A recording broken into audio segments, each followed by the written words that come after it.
If you've ever typed out a message to your adult child, stared at it, rewrote it, and then deleted it because you were terrified of being ignored or rejected again, then this video is for you. So many moms tell me, you know what, Sally, I want to reach out, but the thought of the silence again, the thought of seeing no response, it just breaks me. And listen, that fear doesn't mean you're weak.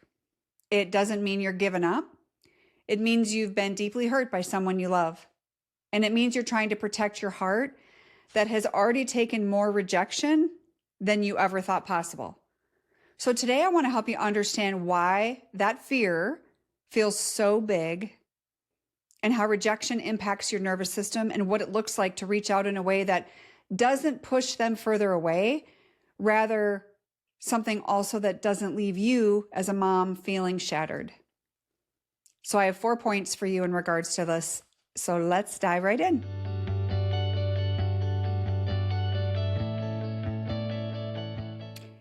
Number 1 is rejection hurts because it matters. This relationship matters, and that is why it hurts. Rejection from your adult child hits a part of your heart that probably nothing else could touch. And most people who've never been through this don't understand. They may say things like, just give them space. Just give them space. It'll be fine. Or they'll come around. And they're not wrong, but that type of advice is just like, kind of falls on deaf ears. Or don't take it personally. How do you tell a mom to not take it personally? But they don't understand the relationship that you're grieving. And a mom doesn't just lose contact, she loses all the everyday moments. For some of you, it means a daily check-in. Maybe some of you were that close with your adult kids. That relationship is going to have to look different in the future. Maybe you had updates all the time. Maybe you had shared family jokes, or there was just the connection that you had, whether they lived across the country or next door.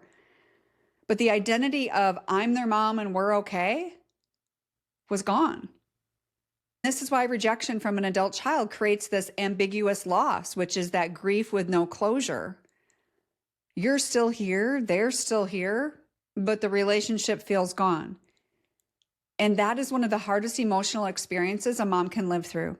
So when you start to think, if they ignore this text, I'm just going to crumble. Or I don't know how to handle another silence. It's not drama. It's not weakness. That is your grief speaking. And it's very real. Rejection hurts because your child still matters to you. Number 2 is the freeze response. The freeze response is self-protection. It's not weakness.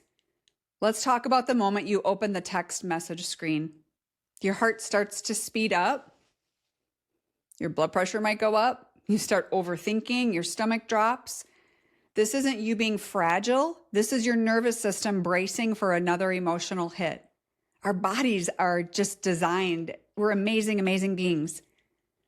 Some moms fight, some chase, but many moms experience this freeze response. And you're automatically thinking, if I say the wrong thing, I'm going to make it worse. Or if they don't answer, I'll never recover from this. Or if I reach out again, I'm going to look desperate. I don't want you to chase them. That's a whole nother conversation. But what if you're thinking, what if this ruins any tiny progress we've had? What about these small wins? For some of you, you've had these small wins lately. And rather, the brain chooses the safest option, which is just don't move, don't risk, don't touch it, just leave it alone. Your body's trying to keep you safe. But once you understand that your fear is a survival response, everything starts to make sense. And listen, if this is hitting home and you're thinking, Sally, this is exactly what I'm dealing with, I want you to know you do not have to navigate this season alone. It's your choice to navigate this alone because there's help out there. I offer what's called a heart-to-heart consultation. It is not a coaching session. It's for moms who are looking to take that next step and want to get coaching. So if that's not you right now, it's okay. Just save it for later. Maybe you're ready. But I want you to know that that's what the call is for. So those moms that are wanting to learn more about coaching and saying, yeah, I need help. I can't do this alone anymore. And if you'd ever like to share your story as a guest on the Sally Harris Show, anonymously, voice only, you can fill out an application. You can reach us at team@sally-harris.com for more information on that. We will be resuming in January with some more recording. So what do you do? How do I reach out without chasing? The answer is you keep it gentle, you keep it light, and you definitely keep it pressure-free. Keeping it super short, very neutral, no emotion, loving but not pleading, no pressure, nothing urgent. Don't put the time pressure or the emotional pressure. No demands. I'm going to give you some examples of some safe messages, and you could tweak these. What if you just said, thinking of you today, no need to respond. I love you. I hope you're doing okay. Or you were on my heart today. These are the kinds of messages that you want to be able to send occasionally. This isn't something that you do all the time, but these types of messages, it honors their boundaries if they've given you some. It reduces pressure. It doesn't require a reply, which is exactly what we're looking for. It allows them to receive some love without feeling responsible. And this is all very important. And what it's avoiding, more importantly, are these things. It's avoiding guilt, which is the last thing you want to do with them. It's avoiding long paragraphs. Our kids don't need all the detail in what you're thinking. They don't want that. They won't read it. They don't want to rehash the past. They don't want timelines. They don't want pressure.